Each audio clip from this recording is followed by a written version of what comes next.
मूछों को थोड़ा राउंड घुमा के अन्ना के जैसा चश्मा लगा के कोकोनट में लस्सी मिला के आ जाओ सारे मूड बना के मूछों को थोड़ा राउंड घुमा के अन्ना के जैसा चश्मा लगा के कोकोनट में लस्सी मिला के आ जाओ सारे मूड बना के ಇಶಂಕಲ್ ಸಿಎಂ ಸಾಹೇಬರಿಗೆ ಪಾಪ ಸರ್ಕಾರ ನಡ್ಸಾಕ ದುಡ್ಡ ಇಲ್ಲ ಅಂತಲ್ರಿ? ದುಡ್ಡಿಲ್ಲ ಅಂತಂದ್ರೆ ನಾವು ಭಿಕಾರಿಗಳು ಒಪ್ಕೊಂಡ್ಬಿಡ್ಲಿ. ಅಲ್ರಿಪ್ಪ ಅವ್ರ ಹತ್ರ ದುಡ್ಡು ಐತಿ ಅಂತೀರ ನೀವು? ಕೇಂದ್ರದಿಂದ ಬಂದಂತ 1540 ಕೋಟಿ. ಸುಮ್ನೆ ರೀಪ ಸಾಕು. ಕೇಂದ್ರದಿಂದ ಒಂದೇ ಒಂದು ರೂಪಾಯಿನೂ ಬಂದಿಲ್ಲ ಅಂತ ಅವ್ರು ಹೇಳ್ತಾರ. ಹೌದಲ್ರಿಪ್ಪ ಸಿಎಂ ಸಾಹೇಬ್ರೆ? 3 ಸಾರಿ ನಾನೇ ಹೋಗಿದ್ದೀನಿ ಪರ್ಸನಲ್ ಆಗಿ. ಮತ್ತೆ ಕೃಷ್ಣ ಬೈರೇಗೌಡ 2 ಸಾರಿ ಹೋಗಿದ್ದಾರೆ. ನಮ್ಮ ಅಧಿಕಾರಿಗಳು ಹೋಗಿದ್ದಾರೆ. ಎಷ್ಟು ಸಾರಿ ಹೋಗೋದು? ಅವ್ರು ದುಡ್ಡಿಲ್ಲ ಅಂತ ಹೇಳಿ ಕೊಟ್ಟಿಲ್ಲ. ಇಶಂಕಲ್ ಹಣ ಬಿಡುಗಡೆ ಮಾಡಿದೀವಿ ಅಂತ ರಾಜೀನಾಮೆ ಕೊಡ್ತಾರೆ ಅವರು. ಕೊಡ್ತೀರನ್ರಿಪ್ಪ ರಾಜೀನಾಮೆನ? ದುಡ್ಡು ಬಂದಿಲ್ಲ ಅನ್ನೋ ಸತ್ಯ ಅಲ್ವಾ? ಅಂದ್ರ ರಾಜೀನಾಮೆ ಕೂಡ ಮಾತಿಲ್ಲ ಅಂತೀರಿ ಏನ್ರಿ ಗೌಡ್ರೆ ಇದು? ಸರ್ ಅವ್ರು ಮುಖ್ಯಮಂತ್ರಿ ಆಗಿ ವರ್ತನೆ ಮಾಡಬೇಕು. ಅಂದ್ರೆ ಈಗ ಏನಂತ ಮಾಡಾಕತ್ತೀರಿಪ್ಪ? ಅವ್ರು ಯಾವುದೋ ಒಂದು ಪಕ್ಷದ ವಕ್ತಾರನಾಗಿ ವರ್ತನೆ ಮಾಡಬಾರ್ದು. ನೋಡ್ರಿ ಸಿದ್ದಣ್ಣ, ಹಿಂಗೆಲ್ಲ ಯಾಕೆ ಮಾಡ್ತೀರಿ ನೀವು? ಇವರು ಕರ್ನಾಟಕದ ಮಂತ್ರಿಗಳು, ಇವ್ರು ಹೇಳಿ ಕೊಡಿಸ್ಬೇಕಲ್ಲ. ಹೌದಲ್ರಿ ಗೌಡ್ರೆ, ಯಾಕೆ ಕೊಡಿಸ್ಲಿಲ್ಲ ನೀವು? ಮುಖ್ಯಮಂತ್ರಿ ಆದವರ ಜವಾಬ್ದಾರಿ ಏನು ಹೇಳ್ರಿಪ್ಪ, ಅವ್ರ ಜವಾಬ್ದಾರಿ ಏನಂತ ಹೇಳ್ರಿ ಸ್ವಲ್ಪ. ಕೇಂದ್ರ ಇಷ್ಟು ಬಿಡುಗಡೆ ಮಾಡ್ತದೆ, 1450 ಕೋಟಿ ಬಿಡುಗಡೆ ಮಾಡ್ತದೆ ಅಂತ ಹೇಳಿ ಎಲ್ಲವನ್ನ ಆದೇಶ ಮಾಡಿದ ಮೇಲೆ ಬಿಡುಗಡೆಯನ್ನು ತೀವ್ರವಾಗಿ ತಗೊಳ್ಳುವಂಥದ್ದು ಅಥವಾ ಅದರ ಹಿಂದೆ ಹೋಗುವಂಥದ್ದು ಯಾರ ಕೆಲಸ? ರಾಜ್ಯದ ಮುಖ್ಯಮಂತ್ರಿಯ ಕೆಲಸ. ಹೌದು, ರಾಜ್ಯದ ಮುಖ್ಯಮಂತ್ರಿ ಆದವರು ನನಗೆ ಬರಲೇ ಇಲ್ಲ ಅಂತ ಹೇಳಿ ಇಲ್ಲಿ ಏನು ಪಾತ್ರ ಹಿಡ್ಕೊಂಡು ಮಾಡಿದ್ರೆ ಅದಕ್ಕೆ ಮೇಲಿಂದ ಬೀಳುತ್ತಾ? ಹೌದು, ಮೇಲಿಂದ ಬೀಳಾಕದೇನು ಮುಂಗಾರು ಮಳೆನಾ? ಯಾಕೆ ಅವ್ರನ್ನ ಕೇಳಿಲ್ರಿಪ್ಪ ನೀವು ಸಿದ್ದಣ್ಣವ್ರೆ? ಎಲ್ಲನೂ ಕಮ್ಯುನಿಕೇಟ್ ಮಾಡಿದೆ, ಎಲ್ಲರ ಜೊತೆಲೂ ಮಾತಾಡಾಗಿದೆ, ಎಲ್ಲನೂ ಹೇಳಿದೆ. ಹೋಗೋ ನಿನ್ನ ಮಂಜಾಳಾಗ್ಲಿ, ಇವ್ರ ಮಾತು ಅವ್ರ ಮಾತು ಕೇಳಿ ನನಗೆ ತಲೆ ಸುತ್ತು ಬಂದು ಗಿರ್ರ್ ಅಂತ ತಿರ್ಗಾಕತ್ತೈತೆ ನೋಡ್ರಿ. ನೀವು ಕಮ್ಯುನಿಕೇಟ್ ಮಾಡೇ ಇಲ್ಲ ಅಂತಲ್ರಿ ಗೌಡ್ರೆ? ಒಂದು ಕೆಲಸ ಮಾಡ್ರಿ, ನೀವು ಪ್ರೊಸೀಜರ್ ಏನಂತ ಅವ್ರಿಗೊಂದ್ಸರಿ ತಿಳಿಸಿ ಹೇಳ್ಬಿಡ್ರಿ. ಅದಕ್ಕೆ ಪ್ರೊಸೀಜರ್ಸ್ ಇದೆ, ತನ್ನದೇ ಆದಂಥ ವ್ಯವಸ್ಥೆಗಳಿದ್ದಾವೆ. ಕೇಂದ್ರದ ಹಣ ಬಿಡುಗಡೆ ಮಾಡಬೇಕು ಅಂತ ಹೇಳಿದ್ರೆ ಅದಕ್ಕೆ ಬೇಕಾದಂಥ ಒಂದು ರೀತಿಯ ಕೇಂದ್ರ ರಾಜ್ಯದ ಸಂಬಂಧವನ್ನು ಕೂಡ ಚೆನ್ನಾಗಿ ಇಟ್ಕೊಂಡು ತಕ್ಷಣ ಬಿಡುಗಡೆ ಹೋಗಬೇಕು. ನಾವೀಗ 1550 ಕೋಟಿ ರಿಲೀಸ್ ಮಾಡಿದ್ದೀವಲ್ಲ. ಇಲ್ಲಿ ಹೆಂಗಾಗೈತೆ ಅಂದ್ರೆ, ನೀವು ಗಂಡನೋ ಅವ್ರ ಹೆಂಡ್ತಿನೋ ಅಥವಾ ಅವ್ರ ಗಂಡನೋ ನೀವು ಹೆಂಡ್ತಿನೋ ಗೊತ್ತಿಲ್ಲ, ಗಂಡ ಹೆಡ್ರ ನಡುವೆ ಕೂಸು ಬಡವಾಗತ್ತೈತ್ರಿಪ್ಪ. ದಯವಿಟ್ಟು ಹಂಗೆ ಮಾಡಕೋಬೇಡ್ರಿ.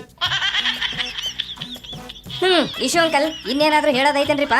ನನಗನ್ಸುತ್ತೆ ಜಯಚಂದ್ರ ಅವರು ಮತ್ತು ಪರಮೇಶ್ವರ್ ಅವರು ಇಬ್ಬರು ಕೂಡ ಕಾನೂನು ಮಂತ್ರಿ ಆಗೋದಕ್ಕೆ ಮತ್ತು ಗೃಹ ಮಂತ್ರಿ ಹೇಳಕ್ಕೆ ಇಬ್ಬರಿಗೂ ಕೂಡ ಯೋಗ್ಯತೆ ಇದೆ ಅಂತ ನನಗೇನು ಅನ್ಸಲ್ಲ. ಇವತ್ತ್ಯಾಕ ನಿಮಗೆ ಡೌಟ್ ಬಂತ್ರಿ? ಅಸಿಸ್ಟೆಂಟ್ ಕಮಿಷನರ್ ಮೇಲೆ ಮರಳಿನ ಗೂಂಡಾಗಳು ಇವತ್ತು ಹಲ್ಲೆ ಮಾಡ್ತಾರೆ ಅಂತ ಬರ್ತಿರ್ಬೇಕಾದ್ರೆ ಇವ್ರು ಏನು ಕಾನೂನು ಮಾಡಿದಾರೆ ಜಯಚಂದ್ರ ಹೇಳಬೇಕು. ಈ ರೀತಿ ಕಾನೂನು ಮಾಡೋದನ್ನ ಜಾರಿ ಮಾಡಿ ಅದನ್ನ ಗೂಂಡಾಗಳನ್ನ ನಿಗ್ರಹ ಮಾಡೋದಕ್ಕೆ ನಾನು ಏನು ಮಾಡಿದೆ ಅಂತ ಪರಮೇಶ್ವರ್ ಹೇಳಬೇಕು. ಅಂದ್ರೆ ಈ ಇಬ್ರು ಅಪ್ರಾಮಾಣಿಕರು ಅಂತ ನೀವು ಹೇಳ್ತೀರಿ ಅಲ್ರಿ? ಕಾಂಗ್ರೆಸ್ನಲ್ಲಿ ಯಾರು ಪ್ರಾಮಾಣಿಕರ ಇಲ್ಲ ಅಂತೀರಿ ನೀವು? ಕಾಂಗ್ರೆಸ್ನಲ್ಲಿ ಇದ್ದಂಥ ಪ್ರಾಮಾಣಿಕರು, ಜನತಾದಳದಿದ್ದಂಥ ಪ್ರಾಮಾಣಿಕರು ಭಾರತೀಯ ಜನತಾ ಪಾರ್ಟಿ ಬಂದು ಸೇರ್ತಾ ಇದ್ದಾರೆ. ಓ ಅಪ್ಪಡಿ, ಅಂದ್ರೆ ನಿಮ್ದು ಪಕ್ಕಾ ಸತ್ಯ ಹರಿಶ್ಚಂದ್ರ ಮೊಮ್ಮಕ್ಕಳನವರ ಪಕ್ಷ ಹೌದನ್ರಿ? ಅಲ್ರಿ, ಅವ್ರ ಪಕ್ಷದಾಗ ಇದ್ಕೊಂಡು ನಿಮಗೆ ಬೆಂಬಲ ಕೊಡ್ತಾರೆ ಒಂದಿಷ್ಟು ಜನ ಅನ್ನೋ ಸುದ್ದಿ ನಾನು ಕೇಳಿದ್ಯಾ, ನಿಜ ಅನ್ರಿಪ್ಪ? ಇನ್ನು ಕೆಲವರು ಒಳಗೆ ಕಾಂಗ್ರೆಸ್ ಜೊತೆಗಿದ್ದು ಒಳಗೆ JDS ಜೊತೆಗಿದ್ದು ಭಾರತೀಯ ಜನತಾ ಪಾರ್ಟಿ ಬೆಂಬಲಿಸ್ತಾ ಇದ್ದಾರೆ. ಹೋಗೋ ನಿನ್ನ ಮಂಜಾಳಾಗ್ಲಿ. ಅಲ್ರಿ, ಎಂಥ ಪಕ್ಷ ದ್ರೋಹಿಗಳನ್ನ ನಂಬ್ಕೊಂಡಿರಿ ನೀವು ಅಂತ. ಸಿಎಂ ಸಾಹೇಬ್ರೆ, ಒಂದು ಎಕ್ಸ್ಕ್ಲೂಸಿವ್ ಸುದ್ದಿ ಕೊಡ್ತೇನೆ ನಿಮಗೆ. ಏನಂದ್ರೆ, ನಿಮ್ಮ ಪಕ್ಷದಾಗ ಇದ್ಕೊಂಡು ಬಿಜೆಪಿ ಬೆಂಬಲ ಕೊಡಾಕತ್ತಾರ ಅಂತ ನೋಡ್ರಿಪ್ಪ ಒಂದಿಷ್ಟು ಜನ. ಏನ್ ಮಾಡ್ತೀರ ಅವ್ರಿಗೆ? ಇಲ್ಲ, ಅವ್ರು ತೆಗೆದಾಕ್ತೀವಿ ಪಕ್ಷದಿಂದ. ಮೊದ್ಲು ಆ ಕೆಲಸ ಮಾಡ್ರಿಪ್ಪ, ಇಲ್ಲಾಂದ್ರೆ ನಿಮಗೆ ಕಷ್ಟ. ಶೆಟ್ರೆ, ನಿಮ್ದೇನ್ರಿಪ್ಪ ಸುದ್ದಿ? ಅವರು ಸಿದ್ದರಾಮಯ್ಯರು ಮುಖ್ಯಮಂತ್ರಿ ಆದ ಮೊದಲ ದಿವಸವೇ ಅಥವಾ ಕೆಲವೇ ದಿವಸಗಳಲ್ಲಿ ಈ ಅನ್ನಭಾಗ್ಯ ಮತ್ತು ಹಲವಾರು ಘೋಷಣೆಗಳನ್ನು ಮಾಡಿದರು.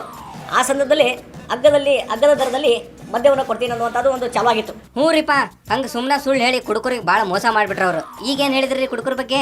1700 ಮದ್ಯದ ಅಂಗಡಿಗಳನ್ನು ಹೊಸದಾಗಿ ಲೈಸೆನ್ಸ್ ಕೊಡ್ತೀವಿ ಅಂತ ಹೇಳಿ. ಹೌದಾ? ಒಳ್ಳೆ ಕೆಲಸ ಮಾಡಿದ್ರಲ್ರಿ. ಈಗಾದ್ರೂ ಅಂಗಡಿಗಳನ್ನು ಲೈಸೆನ್ಸ್ಗಳನ್ನು ಕೊಟ್ಟು ಇನ್ನೂ ನಮ್ಮ ಕರ್ನಾಟಕ ಜನತೆಯನ್ನು, ಅದರಲ್ಲಿ ಬಡ ಜನರು ಇನ್ನೂ ಹೆಚ್ಚು ನೀವು ಜಾಸ್ತಿ ಕುಡೀರಿ ಅನ್ನುವಂಥ ರೀತಿಯಲ್ಲಿ ಪ್ರೋತ್ಸಾಹ ಕೊಡ್ತಾ ಇರೋದು ನಾನು ನೋಡ್ತಾ ಇದ್ದೇವೆ. ಅಷ್ಟರ ಕರುಣೆ ಬಂತಲ್ಲ ಅವ್ರಿಗೆ ಕುಡುಕರ ಬಗ್ಗೆ. ಮಾಡ್ಲಿ ಬಿಡ್ರಿ, ಕೊಡ್ಲಿ. ನನ್ಗಂಕರ ಭಾಳ ಖುಷಿ ಆಯ್ತ್ರಿಪ್ಪ. ನಿಮಗೆ ಯೋಜನೆ ಪ್ಯಾಕೇಜ್ ಏನೋ ಇದೆ ಅಂತ ನನಗೆ ಸಂಶಯ ಬರ್ತಾ ಇದೆ. ಒಳ್ಳೇದ್ರಿ, ಅದು ಒಳ್ಳೇದು. ನೋಡ್ರಿ, ಕುಡಿಯೋದ್ರಿಂದ ಎಷ್ಟೆಲ್ಲ ಲಾಭಗಳದಂತ ನಿಮ್ಗೆ ಗೊತ್ತಿಲ್ಲ. ನಾ ಹೇಳ್ತೇನೆ ಕೇಳ್ರಿ. ಮನುಷ್ಯ ಕುಡಿಯೋದ್ರಿಂದ ಅವನಿಗೆ ದುಡ್ಡಿನ ಅವಶ್ಯಕತೆ ಬೀಳುತ್ತೆ.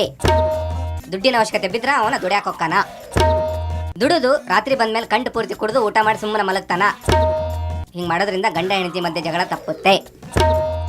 ಕುಡಿದು ಮಲಗೋದ್ರಿಂದ ಬೆಳಗ್ಗೆ ಫ್ರೆಶ್ ಆಗಿ ಮತ್ತೆ ಕೆಲ್ಸಕ್ಕೆ ಹೋಗ್ಬೋದು.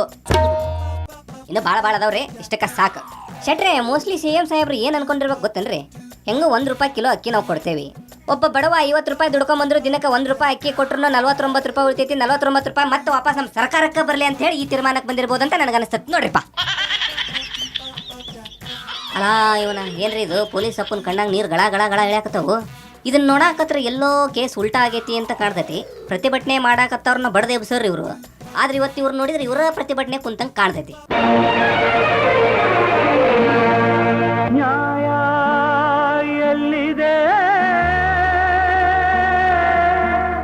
ನ್ಯಾಯ ಎಲ್ಲಿದೆ?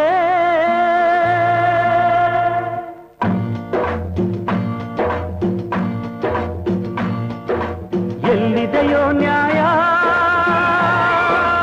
ಅಣ್ಣ, ಎಲ್ಲಿದೆಯೋ ನ್ಯಾಯ? ಬಡವನು ನ್ಯಾಯವ ಕೇಳುವುದೇ ಅನ್ಯಾಯ. ಏನಂತ ವಿಚಾರಿಸಂತ ತಡ್ರಿ. ಏನ್ರಿ ಸಾಹೇಬ್ರ ಇದು? ಉಸಿಗಿನವ್ರನ್ನ ಬಡಬಡ್ದ ರೊಕ್ಕ ತಿಂತ ಆರೋಪ ಮಾಡ್ತಾ ಇದ್ದಾರೆ. ಅದ್ರ ಬಗ್ಗೆ ಅವರ ಅಕ್ರಮ ಎಲ್ಲಿ ಮರಳು ದಂಧೆ ನಡೆಸಿದಾರೆ ಅದೆಲ್ಲ ನಾವು ಸ್ಟೇಟ್ಮೆಂಟ್ ಕೊಟ್ಟಿದ್ದೀವಿ. ಎಸ್ ಪಿ ಸಾಹೇಬ್ರಿಗೆ ಮೊಬೈಲ್ ರೆಕಾರ್ಡ್ ಮಾಡಿಸಿದ್ದೀವಿ. ಮತ್ತು ಸ್ಟೇಟ್ಮೆಂಟ್ ತೊಗೊಂಡಿದ್ದಾರೆ 15 ದಿವಸ ಆಯ್ತು. ಎಲ್ಲ ಸ್ಟೇಟ್ಮೆಂಟ್ ನಾವು ಹೇಳಿದ್ದೀವಿ. ಆದರೂ ನಮ್ಮನ್ನ ಟ್ರಾನ್ಸ್ಫರ್ ಮಾಡಿದ್ದಾರೆ. ನಡೆಸಿದವರಿಗೆ ಅಕ್ರಮವಾಗಿ ಮರಳು ದಂಧೆ ನಿಪ್ಪಾಣಿ CPI ಕಿಶೋರ್ ಬರ್ನಿ ಅವ್ರು ಮಾಡತ್ತಿದ್ದಾರೆ.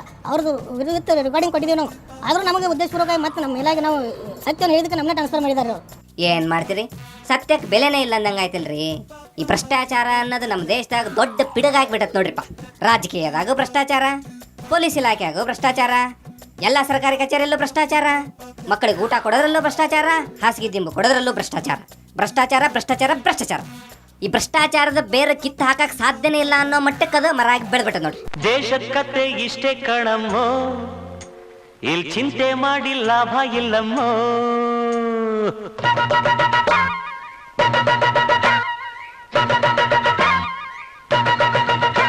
ಜನರೇ, ಇದು ಇರಲಿ. ರಾಹುಲ್ ಗಾಂಧಿ ಅವರು ಒಂದು ಇಂಟ್ರೆಸ್ಟಿಂಗ್ ವಿಷಯದ ಬಗ್ಗೆ ನನ್ನ ಜೊತೆ ಮಾತಾಡ್ರ, ಅದನ್ನ ಆಮೇಲೆ ಹೇಳ್ತಾನೆ, ವೇಟ್ ಮಾಡ್ರಿ.